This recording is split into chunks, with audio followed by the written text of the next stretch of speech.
સાયકલોનો નવી કરવાનો આ ખેલ ચાલુ થયો છે। હવે કોન્ટ્રાક્ટરે જૂની સાયકલોને કલર કરવાનું શરૂ કર્યું છે। જૂની સાયકલોને રંગરોગાન કરીને નવી દેખાડવાનો પ્રયાસ થઈ રહ્યો છે। જૂની સાયકલો મુદ્દે ઝી 24 કલાકના અહેવાલની અસર જોવા મળી। ધારાસભ્ય ચેતન્યસિંહ રાજ્ય સરકારને રજૂઆત કરશે। આ અંગે જૂની સાયકલ એક પણ લાભાર્થીને નથી અપાઈ।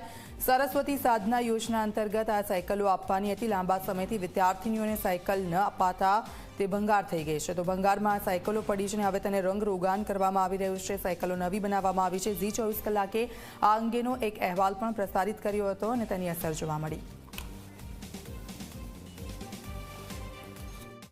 આ તમામ સાયકલો એ કોન્ટ્રાક્ટર હસ્તકની છે અને સમાજ કલ્યાણ વિભાગ સાથે પણ સંપર્કમાં રહીને ભવિષ્યમાં જો ગુજરાત સરકાર દ્વારા ઓર્ડર આપવામાં આવે તો આ જૂની સાયકલો ન સ્વીકારવા તેમને સૂચન કરવામાં આવેલું છે। અને ગુજરાત સરકાર તરફથી બાંહેધરી આપું છું કે જે જૂની સાયકલો છે તેમાંથી એક પણ સાયકલ એ લાભાર્થીને આપવામાં નહીં આવે। ભવિષ્યમાં ઓર્ડર આપતા નવી સાયકલ એ લાભાર્થીને આપવામાં આવનાર છે।